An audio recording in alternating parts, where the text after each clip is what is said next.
రాజీనామా చేయడమే మీది త్యాగమా? అది త్యాగం అనట్లేదు. నేను రాజకీయాలు ఎంచుకోవడమే, రాజకీయాల్లోకి వచ్చి నేను నా వ్యక్తిగతము నా కుటుంబం గురించి పెద్దగా పట్టించుకోకపోవడమే కొంత త్యాగంగా భావిస్తాను. ఒక చిన్న సబ్జెక్ట్.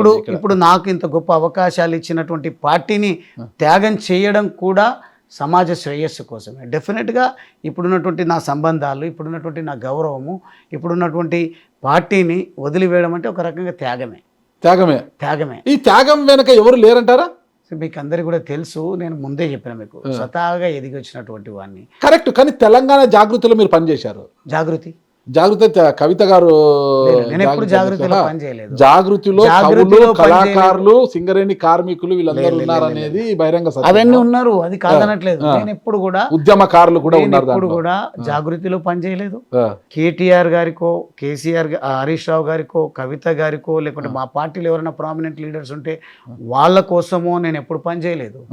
కేసీఆర్ గారి ఆలోచనలు, తెలంగాణ ప్రజల శ్రేయస్సు కోసమే పనిచేసిన తప్ప. కానీ మీ రాజీనామా వెనుక కల్వకుంట్ల కవిత గారు ఉన్నారంటున్నారు. నేనేమంటున్నా, ఇక నవ్వొచ్చే విషయాలు మాట్లాడుతున్నారు, మళ్ళీ మా ప్రజలు ఈయనైంది మజా చేస్తున్నాడు అనుకుంటాను. కానీ ఈ రాజులో ఏమవుతుంది, ఏదైనా మాట్లాడినప్పుడు సందర్భాన్ని బట్టి నవ్వినా ఈయనకేముంది మంచిగా నవ్వుతూ ఉన్నాడని సోషల్ మీడియాలో వైరల్ చేసే ప్రమాదం ఉంటుంది. ఎందుకు నాకు ఎవరో నన్ను ప్రావోక్ చేస్తే కానీ, ఎవరో నన్ను నడిపిస్తే కానీ నడిచేది ఉండదు. మీరు అంటున్నట్లనే టీఆర్ఎస్ బీఆర్ఎస్ గా మారినప్పుడు తెలంగాణ సమాజానికి కాస్త దూరం అవుతున్నట్టుగా అనిపించిందని మీ మనసు అనిపించింది అన్నప్పుడు, కవిత గారు కూడా ఇప్పుడు కుటుంబ కలహాల నేపథ్యంలో కల్వకుంట్ల కవిత గారు పార్టీ నుంచి బయటకు చామని త్వరలో సస్పెండ్ చేసే అవకాశాలు ఉన్నాయి. అదే జరిగితే ఆమె పార్టీ నుంచి బయటికి వచ్చి సొంత పార్టీ పెట్టే అవకాశాలు కూడా ఉన్నాయి. అదే పెడితే మళ్ళీ తెలంగాణ సమాజానికి దగ్గరగా ఉండే మరో పార్టీ రాబోతోంది. కాబట్టి గువ్వల బాలరాజు గారు అటువైపు ఏమైనా వెళ్తారా? అంటే అటువైపు వెళ్ళడానికే కల్వకుంట్ల కవిత గారు సూచన మేరకు రాజీనామా చేశారని ఒక చర్చ కూడా జరుగుతుంది. నేను కల్వకుంట్ల కవిత గారి కంటే నేను ముందు ఎంపీగా కంటెస్ట్ చేసిన. ఓకే. ప్రత్యక్ష రాజకీయాల్లో ఉన్నా. నామినేటెడ్ పదవుల కోసం కానీ లేకుంటే ఇంకో విషయం ఇప్పుడు వచ్చామన్నది కాదన్నా, బుల్లెట్ దిగిందా లేదా అనేది. ఆ డైలాగులని ఎందుకు, నేను ఏమంటున్నా నాగరాజు, ఇప్పుడు నేను రాజకీయాల్లోకి వచ్చిన అనతి కాలంలోనే 1.5 yearలోనే నేను ఎంపీగా కంటెస్ట్ చేసి 3,80,000 ఓట్లను ఆ రోజు ఒక రకమైనటువంటి వాతావరణం ఉమ్మడి మహబూబ్ నగర్ జిల్లాలో, ఒక రకంగా రాయలసీమ బార్డర్గా ఉంది, ఆంధ్ర బార్డర్గా ఉంది. అటువంటి సందర్భంలో తెలంగాణ ఉద్యమానికి నికార్సైనటువంటి యువకుడు దొరికిండు. ఇటువంటి యువకుడిని మనము ముందుకు తీసుకపోతే బాగుంటుంది. నా ప్రజలు కూడా, నా జిల్లా ప్రజలు కూడా మరో మాట ఆలోచించకుండా, నా వయసును లెక్కలోకి తీసుకోకుండా, చదువుకున్న యువకుడు మంచి లక్ష్యం కోసం వచ్చిండు, ఇతన్ని పార్లమెంటుకు పంపిద్దామని ప్రయత్నం చేసిండ్రు. కానీ ఈ ప్రజాస్వామ్యం త్రుటిలో నేను ఓటమి పాలు కావడం జరిగింది. కొన్ని ఓట్లతో నేను ఓటమి పాలు కావడం జరిగింది. అటువంటి నేను కవిత గారు స్థాపించే పార్టీయో లేకుంటే వచ్చినటువంటి కలహాలను దృష్టిలో పెట్టుకోనో, ఈ కలహాల వల్ల నాకు డిస్టర్బెన్స్ ఏర్పడుతుందో అనో నిర్ణయం తీసుకోవడం కాదు.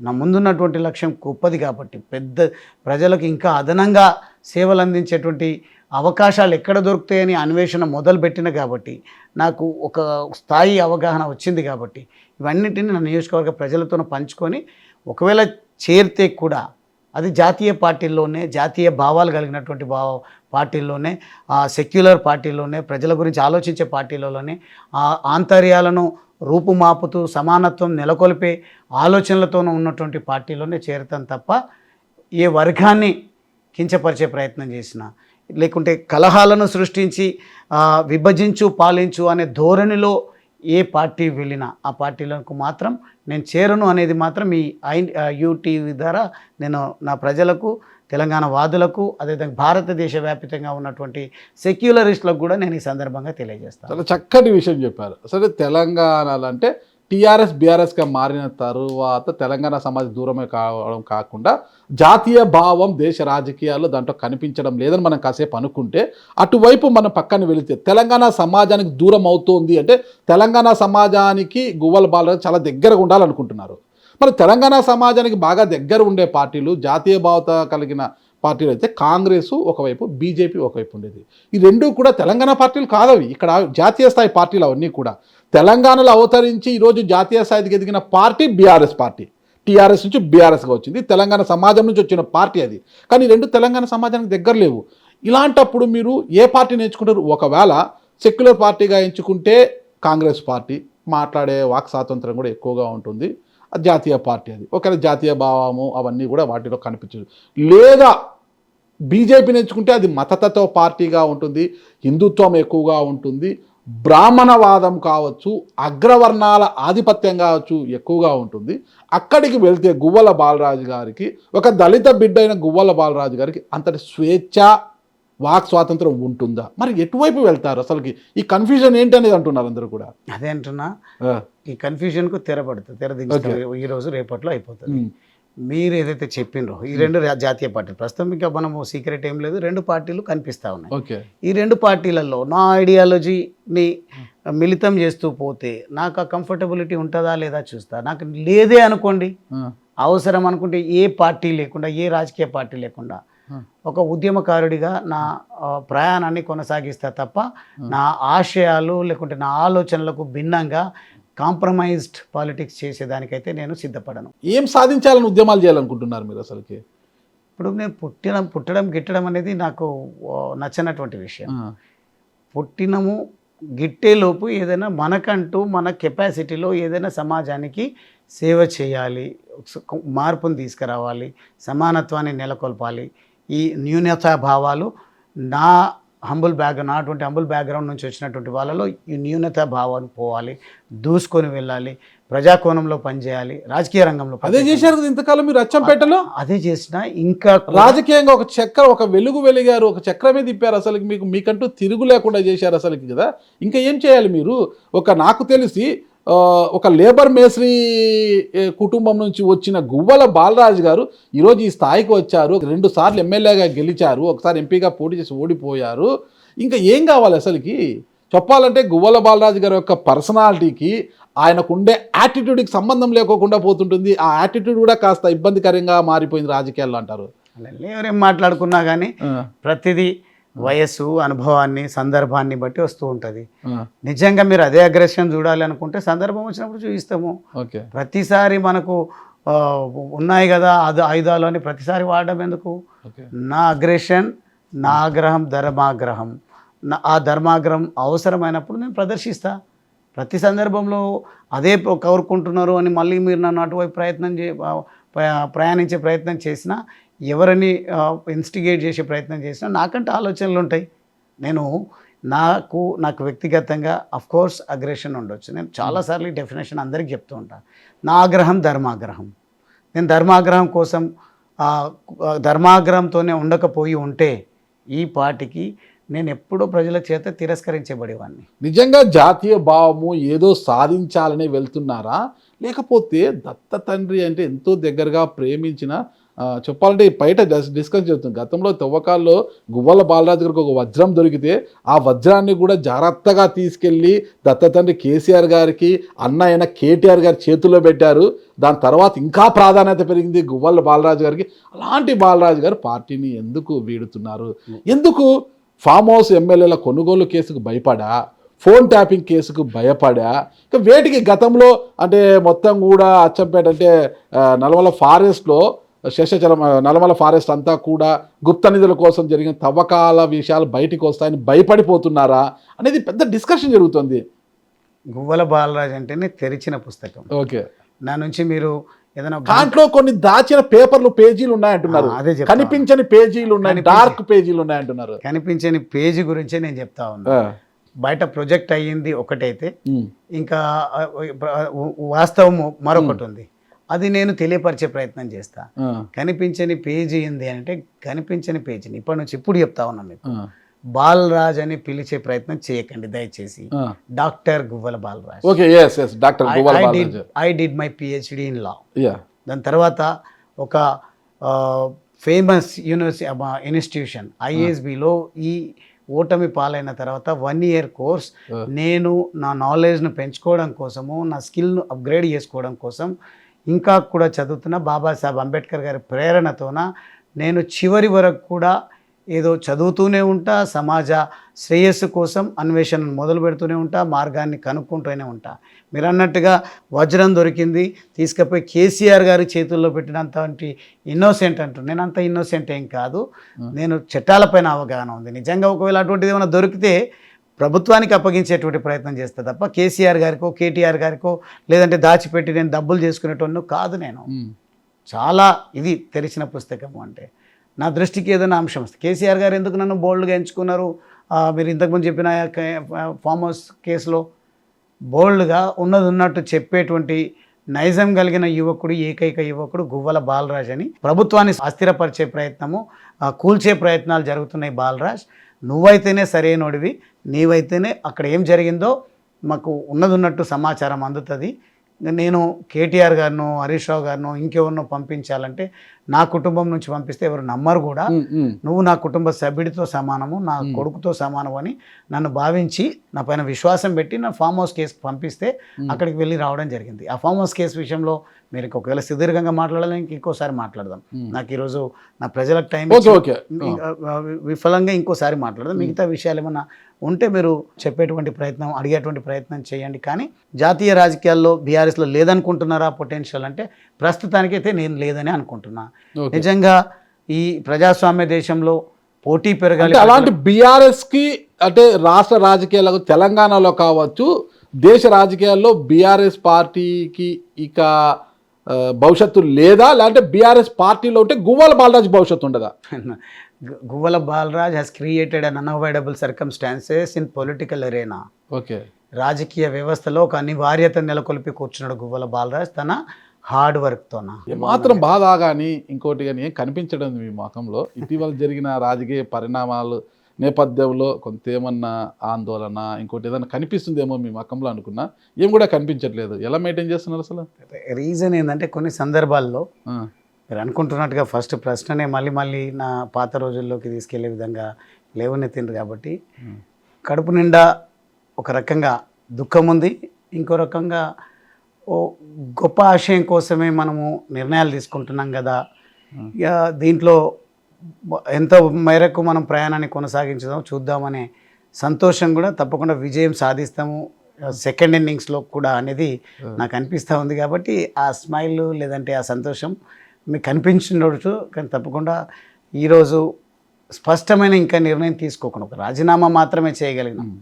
నా ప్రయాణం ఎటువైపు వెళ్ళాలి, ఎటువైపు వెళ్తే పేదలకు లేదంటే నన్ను నమ్మి విశ్వసించినటువంటి వాళ్లకు, నన్ను ఈ స్థాయిలో నిలబెట్టినటువంటి వాళ్లకు నేను ఏ రకంగా సహాయం చేయగలుగుతా, తోడ్పడగలుగుతా, నా ఆలోచనలతోన వారు ఏ రకంగా ఏకీభవిస్తారో అనే ఆందోళన ఉన్నప్పటికీ తప్పని పరిస్థితి. ఈరోజు సందర్భాన్ని బట్టి నవ్వుతూ ఉండాల్సి వస్తుంది, కొన్ని సందర్భాల్లో దుఃఖాన్ని దిగమింగుకొని కూడా ముందుకు పోవాల్సి వస్తుంది. తీసుకున్న నిర్ణయం ఏదో ఒక్కరోజు 2 రోజులలో తీసుకున్న నిర్ణయం కాదు ఇది.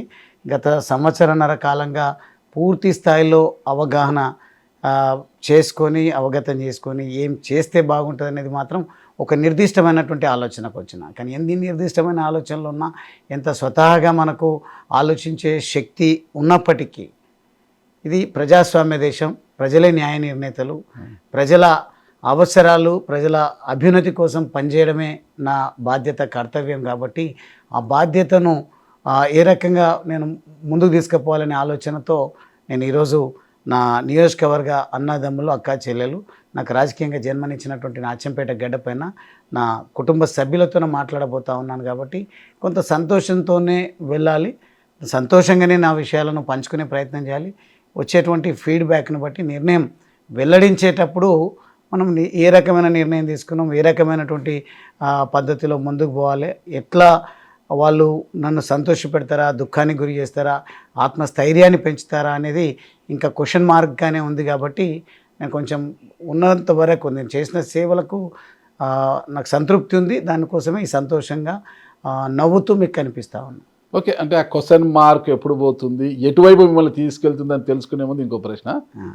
గువ్వల బాలరాజుకి రాజకీయ జీవితాన్ని ప్రసాదించింది అప్పటి టీఆర్ఎస్, ఇప్పుడు బీఆర్ఎస్ అనుకోవచ్చు, అప్పటి టీఆర్ఎస్ పార్టీ అంటే కేసీఆర్ గారు. అంటే ఇక్కడ రాజకీయాన్ని మీకు ప్రసాదించింది, రాజకీయ జీవితము మీరు ప్రారంభించింది ఆ పార్టీలోనే. మరో రకంగా చెప్పాలంటే కేసీఆర్ గారికి ఒక దత్తపుత్రుడు లాంటి వారు, కేటీఆర్ గారికి కవిత గారికి ఒక సోదరుడు లాంటి వాడు అంటున్నారు కదా, అందరూ అంటారు ఈరోజు కూడా. మరి ఆ రాజకీయ జీవితాన్ని ఇచ్చిన టీఆర్ఎస్ పార్టీని కావచ్చు, దత్త తండ్రి అయిన కేసీఆర్ గారిని కావచ్చు, వీడాలి అనేంత బలమైన నిర్ణయం ఎందుకు తీసుకున్నారు అసలుకి? ఒక విషయం అయితే మీకు స్పష్టంగా చెప్పాలి. మీరు నా రాజీనామా పత్రాన్ని ఒకవేళ కనుక చదివి ఉంటే నేను ఎక్కడ కూడా రీగ్రెట్స్ను చూపించలేదు. కరెక్ట్, వాస్తవమే. నేను సంతోషంగా ఉన్నా. చాలా గొప్పగా నన్ను పార్టీ ఆదరించింది. కేసీఆర్ గారి నాయకత్వంలోనే ఎదిగొచ్చి ఈ స్థాయికి వచ్చిన. కానీ ఒక స్థాయికి రావడానికి అంటే కేసీఆర్ గారికి జతగట్టడానికి దత్తపుత్రుడు అనే పదానికి ఆల్టర్నేట్ ఇంకా పర్యాయం ఏముందో తెలియదు కానీ పర్యాయ పదం లేదని అనుకుంటున్నాను. అయితే వాస్తవంగా కేసీఆర్ గారు నన్ను ఉద్యమంలో చేరండి అని చెప్పలేదు. లేదంటే సమాజంలో నా ఆలోచనలు తెలిసినటువంటి నేను పెరిగిన విధానాన్ని బట్టి నన్ను కొంత పెద్దగా స్టడీ చేసిన వాళ్ళు ఎవరు కూడా లేరు. నాకు స్వతహాగా వచ్చిన ఆలోచనల వల్లనే political power is ultimate power.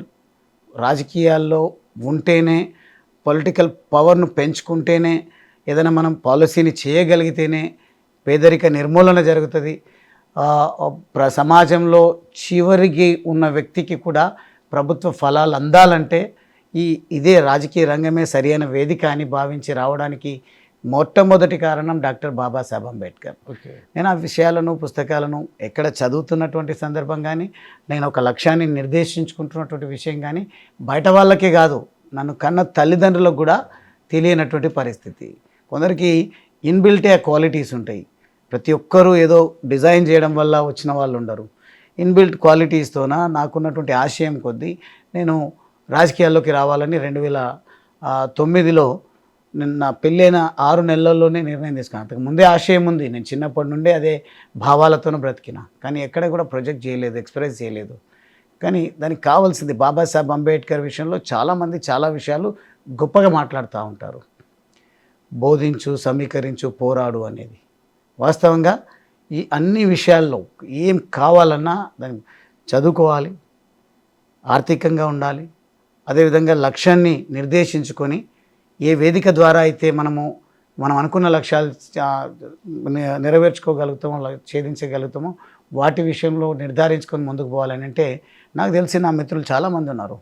ఈరోజు ఉద్యమాలకు ఆకర్షితులైపోయినటువంటి వాళ్ళు ఉంటారు. లేకుంటే కొన్ని గొప్ప గొప్ప ప్లాట్ఫామ్స్, యూనివర్సిటీలు అటువంటివి కూడా అక్కడికి వెళ్ళిన తర్వాత తల్లిదండ్రుల ఆశయం వేరే ఉంటుంది, వీరి ఆశయం వేరే ఉంటుంది, ఆ అట్మాస్ఫియర్, అంబియన్స్ వేరే ఉన్నటువంటి కారణంగా దేనికి అట్రాక్ట్ అయ్యి ఎట్లా పోతారో తెలియదు. కానీ నేనైతే మాత్రం నేను చిన్నప్పుడు చదువుకునే రోజుల్లో నేను కూడా నన్ను అట్రాక్ట్ చేయాలి ఆర్ఎస్యూకు అని ప్రయత్నం చేసిండ్రు. కానీ నా ఆలోచనలు ఎప్పుడు కూడా ప్రజల్లో ఉండాలి, ప్రజల ఆలోచనలకు అనుగుణంగా ఉండాలి.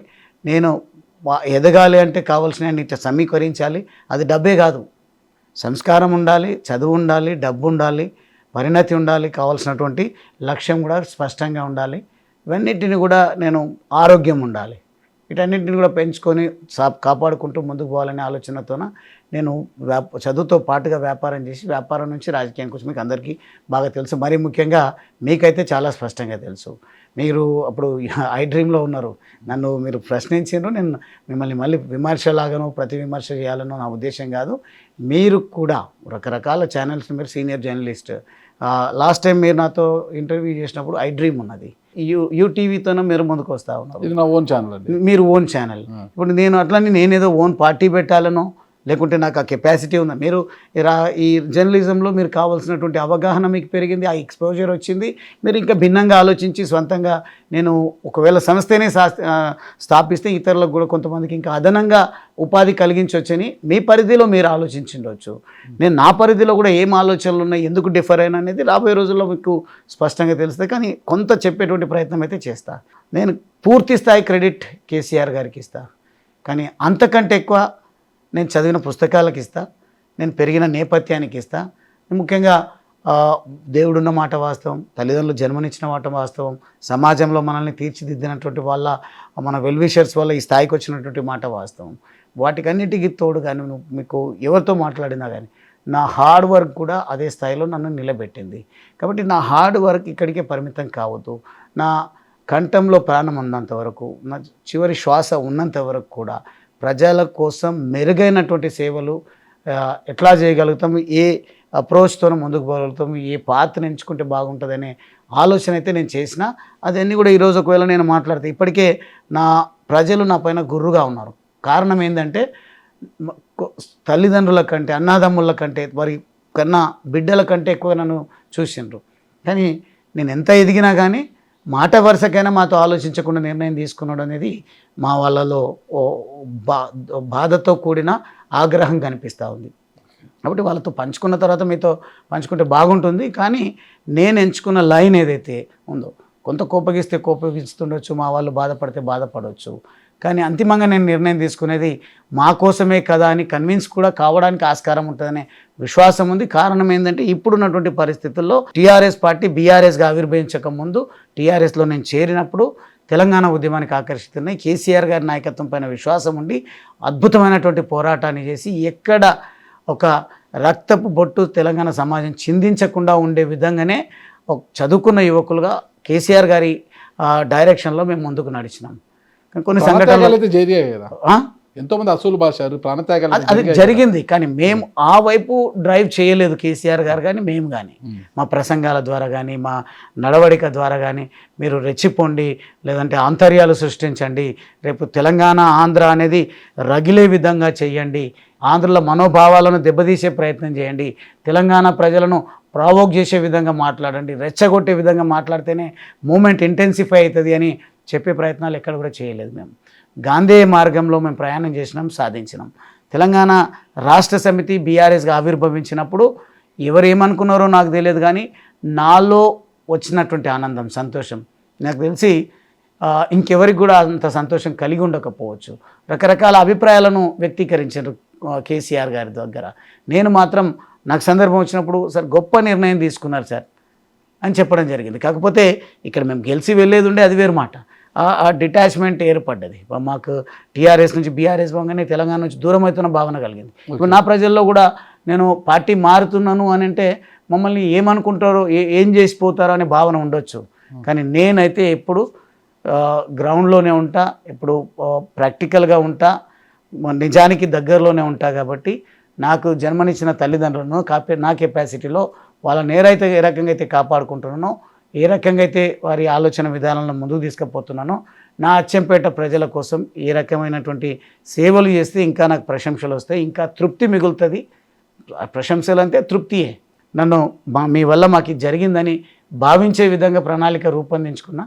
కాబట్టి ఈ డిటాచ్మెంట్ అనేది, ట్రాన్సిషన్ అనేది కొంత ఇబ్బందికరంగానే ఉంటుంది. కానీ అంతిమంగా మనం పోయే తరుణంలో ప్రజలు నన్ను అర్థం చేసుకుంటారని భావిస్తున్నా. మీరు ఏ రకంగా అయితే ఈ సంస్థను స్థాపించి మీ లక్ష్యాల కోసం పనిచేస్తున్నారు, నేను కొత్త థాట్ ప్రాసెస్తున్నాను. నేను ఒక పార్టీ పెట్టడమో లేకుంటే ఇంకో కొత్తగా లేని వ్యవహారాన్ని ముందుకు తీసుకోకపోవడం, మీరు ఒక పార్టీ పెట్టడం, అదే అంటున్నాను. నేను ఒక పార్టీ పెట్టడమో లేదంటే అందరికంటే భిన్నంగా ఆలోచించడమో కాదు. సమాజంలో నాకంటే ఇప్పటికే ఎదిగిన వాళ్ళు 100 కోట్ల మంది ఉన్నారు.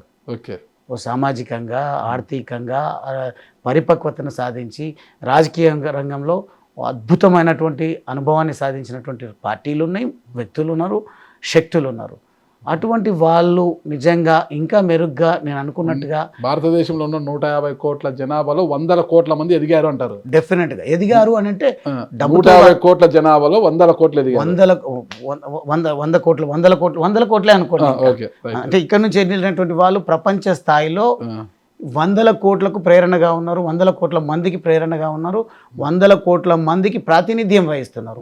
ఈ ప్రాంతం నుంచి వెళ్ళి ఎన్నో ఎంఎన్సీ కంపెనీలకు, మల్టీనేషనల్ కంపెనీలకు సీఈఓలు అయినారు ఈరోజు. అంటే ఇక్కడ పుట్టినటువంటి వాళ్ళు, ఇక్కడ ఈ గడ్డ, ఈ భూమి, ఈ భరత భూమి ఇచ్చినటువంటి ఏదైతే సందేశం ఉందో దాన్ని స్వీకరించి వంట పట్టించుకొని పోయినటువంటి వాళ్ళు నాకంటే చాలామంది ఉన్నారు. కాబట్టి వాళ్ళతో జతగట్టి పనిచేసి మెరుగైన సేవలు అందించడమే తప్ప మళ్ళీ నేను మీలాగా యూటీవీ స్థాపించినట్టుగా కొత్త పార్టీ స్థాపించే ఆలోచన నాకేం లేదు. బీఆర్ఎస్గా అవతరిస్తున్నప్పుడు బాధపడ్డారు మీరు? అదే అంటే నేను నా అంత సంతోషపడ్డటువంటి వాళ్ళు ఎవరు లేరు. కారణం ఏంటంటే ఉన్న స్థాయిలో ఉండడం కాదు, ఎప్పటికైనా అది స్కిల్ అవ్వని, లేకుంటే పరిపక్వత అనుకోండి, లేదంటే అవకాశాలను అనుకోండి, మెరుగుపరుచుకొని ఇంకా గొప్పగా ఆలోచించి అడుగులు ముందుకు వేసి ఇంకా గొప్ప సేవలు అందించడం కోసం ఒక రాజకీయ పార్టీగా చేస్తుంది అనే విశ్వాసం నాకున్నది. ప్రజాస్వామ్య దేశం ఏది చేస్తుంది? బీఆర్ఎస్ చేస్తుందనా? బీఆర్ఎస్ చేస్తుంది అనుకున్నాను. మరి అంత చేస్తుంది అంటే ఇప్పుడు చేయలేకపోతుంది అనుకుంటున్నాను. అంటే ఇప్పుడు మనం జాతీయ స్థాయిలో అనుకున్నటువంటి పద్ధతిలో ప్రజలు ఎందుకో మొన్న జరిగినటువంటి ఎంపీ ఎన్నికల్లో కొంత అనుకున్న ఫలితం అయితే మాకు దక్కలేదు. రెండు అంశాలు టీఆర్ఎస్ బీఆర్ఎస్ గా అవతరిస్తున్నప్పుడు తెలంగాణ సమాజానికి మనం దూరం అయిపోతున్నామన్న భావన మీలో కలిగిందా? ఇది జరిగిన తర్వాత కలిగింది. ఈ విషయాన్ని కేసీఆర్ గారితో కావచ్చు, కేటీఆర్ గారితో కావచ్చు ఏమన్నా చర్చించారా? ఎందుకు ఇది ఖచ్చితంగా నాకున్నటువంటి నైజం ఏంటంటే, నాలో ఏ ఆలోచనలున్నా సందర్భాన్ని చూసి పంచుకునేటువంటి ప్రయత్నమే నేను చేస్తాను. చెప్పినప్పుడు వాళ్ళ నుంచి వచ్చిన సమాధానం ఏంటి? ఇక కేసీఆర్ గారిలో ఏ ఆలోచనలు ఉన్నాయి, ఏ రకంగా ఉంటాయని స్పాంటేనియస్గా అయితే వారు వ్యక్తీకరించారు. అదే వేరే కేటీఆర్ గారు కానీ, కొంత హరీష్ రావు గారు కానీ, ఇంకెవరైనా కానీ కొంత చెప్పేటువంటి ప్రయత్నం చేస్తారు. లేదంటే వాళ్ళకు మేము రాజకీయంగా వాళ్ళు పెద్ద స్థాయిలో పెద్ద అనుభవం ఉన్నప్పటికీ ఏజ్ రీత్యా వాళ్ళకు కొంత దగ్గరగానే ఉంటాం కాబట్టి మాతో పంచుకునే ప్రయత్నం, మా ప్రశ్నలకు సమాధానం ఇచ్చే ప్రయత్నం, క్లారిఫై చేసేటువంటి ప్రయత్నం అయితే వాళ్ళు చేసేవాళ్ళు. కేసీఆర్ గారి నుంచి అయితే పెద్దగా రాలేదు. కానీ ఆ రకమైనటువంటి దుస్థితి నాకు వస్తుందని మాత్రం భావించడం లేదు. కారణం ఏంటంటే, నేను ఇప్పటికీ దుస్థితి టీఆర్ఎస్ నుంచి బీఆర్ఎస్కి పోయిన తర్వాత గతంలో మేము 9 పార్లమెంట్ స్థానాలు, 10-12 పార్లమెంట్ స్థానాలు గెలిచి 0కు పరిమితమైనాం కదా. ఆ దుస్థితి నాకు అచ్చంపేటలో ఉంటుందని మాత్రం నేను భావించడం లేదు. కారణం ఏంటి అని అంటే, అసాధ్యమైన నిర్ణయాలు లేకుంటే నేను ఇంక పెద్ద ఆస్పిరేషన్స్తోనో వెళ్ళడం లేదు. సిస్టంలో నిమగ్నం అవుతూ మెరుగైన సేవలు నా కేటగిరీ పీపుల్కు, నా అంటే నేను ఇచ్చేటువంటి నిర్వచనం మీ కేటగిరీ పీపుల్ అంటే ఏది? పేద వర్గానికి. మీ కేటగిరీ పీపుల్ అంటే పేదల, బడుగు బలహీన వర్గాల, అంటే మీ దళిత సామాజిక వర్గం. నేను ఇచ్చే డెఫినేషన్ నేను ఎక్కడ మాట్లాడినా నాకు తెలిసి మీరు వెరిఫై చేసుకుంటే మీ రికార్డులో కూడా అదే దొరుకుతుంది. నా అంటే నేను ఇచ్చే డెఫినేషన్ పేద. ఓకే, అది అగ్రవర్ణాల్లో పేదలు ఉన్నారు, బడుగు బలహీన వర్గాల్లో పేదలు ఉన్నారు, నా మైనారిటీలలో పేదలు ఉన్నారు, దళితులలో పేదలు ఉన్నారు. వాళ్ళ అభ్యున్నతి కోసము, వాళ్ళను కాపాడే విధంగా, వాళ్ళను రక్షించే విధంగా, దేశాన్ని రక్షించే విధంగా, రాష్ట్రాన్ని అభ్యున్నతి పథంలో నడిపే విధంగా ఎవరైతే ఆలోచన చేస్తారో, నేను ఈ ఓటమి పాలైన తర్వాత కొంత చదువుపైన దృష్టి కేంద్రీకరించి పుస్తకాలపైన ఎక్కువ నేను దృష్టి పెట్టడం జరిగింది. నేను అవగతం చేసుకున్న విషయాలను మా వాళ్ళతో పంచుకుంటా, వాళ్ళు ఇచ్చేటువంటి సందేశాన్ని పుణికిపుచ్చుకొని అవగతం చేసుకొని వంట పట్టించుకొని అంతిమంగా సమిష్టి నిర్ణయంతో ముందుకు పోవాలనే ఆలోచన మాత్రమే నేను చేస్తున్నా. కాబట్టి అది టీఆర్ఎస్ బీఆర్ఎస్గా ఆవిర్భవించేటప్పుడు అంత మేధోమదనం అయితే జరిగింది అని నేను అనుకోవడం లేదు. జరిగి ఉంటే మూడవసారి గెలిచిన తర్వాత ప్రయత్నం చేయండి కేసీఆర్ గారు అని చెప్పేటువంటి ఇంటెలెక్చువల్స్ చాలామంది ఉన్నారు. అంటే టీఆర్ఎస్ బీఆర్ఎస్గా మారిన తర్వాత, అంటే ఇప్పుడు మీరు చెబుతున్న దేశ రాజకీయాలు కావచ్చు, జాతీయ భావం కావచ్చు, బీఆర్ఎస్లో కనిపించలేదా? కనిపించకపోయి ఉంటే టీఆర్ఎస్ బీఆర్ఎస్గా మారినప్పుడు మీరు కేసీఆర్ గారితో కలిసి కొన్ని రాష్ట్రాల్లో ప్రచారం కూడా చేశారు, పార్టీ కోసం మీరు పెద్ద ఎత్తున ప్రచారం చేశారు. ఆ రోజు కనిపించలేదా జాతీయ భావం? ఈ రోజుకు కనిపించలేదంటారా? అదే చెప్తా ఉన్నా నేను. మేము నాయకుడిని గుడ్డిగా ఫాలో అయినా నమ్మినాం. ఇప్పటికి కూడా వారిపైన గౌరవం ఉంది, వారికి ఆ కెపాసిటీ ఉంది. అంత గౌరవం ఉంది, పదే పదే గౌరవం అంటున్నారు. రాజీనామా లేఖలో కూడా కించెత్తు కూడా వాళ్ళని కించపరుస్తూ మాట్లాడలేదు, ఏమీ జరుగుదా? మరి అంత పాజిటివ్గా ఉన్నప్పుడు ఏం బాధ కలిగిందని అంటే, కేవలం జాతీయ భావంతోనే పార్టీని వీడుతున్నారా? జాతీయ భావం అంటే బీఆర్ఎస్లో కనిపించదంటారా? పొటెన్షియల్ కూడా కావాలి కదా. అంత పొటెన్షియాలిటీ కేసీఆర్ గారికి, కేటీఆర్ గారికి లేదంటారా? డెఫినెట్గా వాళ్ళకి ఆ పొటెన్షియల్ ఉంది, కానీ ప్రస్తుతం ఉన్నటువంటి పరిస్థితుల వల్ల కన్ఫ్యూజన్ లో ఉన్నారు బాలరాజు గారు. కన్ఫ్యూజన్ అంటే పొటెన్షియాలిటీ ఉంది వీరిలో అంటున్నారు, మరి ఆ పొటెన్షియాలిటీ కావాలి కదా అంటున్నారు. ఏది కరెక్ట్? ఎగ్జిస్టింగ్ ఏదైతే ఇంకెక్కువ మెరుగైనటువంటి పొటెన్షియల్ కనిపిస్తూ ఉందో, ఇంకెవరైనా ఎక్కువ సమాజం గురించి ఆలోచించి చేసే శక్తి ఎవరికైతే ఉందో వాళ్ళ వల్ల నా సమాజానికి ప్రయోజనం కలవాలి తప్ప ఆ పొటెన్షియాలిటీని, ఆ వాళ్ళకున్న స్ట్రెంగ్త్ను నా వ్యక్తిగత ఎదుగుదల కోసం నేను ఉపయోగించే ప్రయత్నం నేను చేయను. బాబాసాహెబ్ అంబేద్కర్ గారు కూడా వారు సాక్రిఫైస్ చేయకుండా ఉంటే ఈరోజు సమాజం ఈ రకంగా ఉండేది కాదు. మరి భారత రాజ్యాంగాన్ని నిర్మించేటువంటి సందర్భంలో, లేదంటే ఎన్నో ఇంటర్నేషనల్ కాన్ఫరెన్స్లో ఉన్నటువంటి సందర్భాల్లో, రౌండ్ టేబుల్ కాన్ఫరెన్స్ జరుగుతున్నటువంటి సందర్భాల్లో కుటుంబంలో ఈ రకంగా జరుగుతుంది, తండ్రిగా కుటుంబ పెద్దగా మీ బాధ్యత నిర్వర్తించండి అని చెప్పకుండా ఎవరు ఉండరు, చెప్పి ఉండొచ్చు.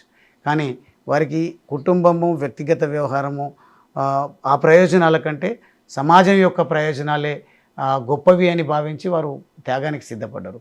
నా త్యాగం కూడా కొంత ఇంకెక్కువ అప్లాజ్ వచ్చే విధంగా ఉండాలి, ఇంకెక్కువ ప్రశంసలు వచ్చే విధంగా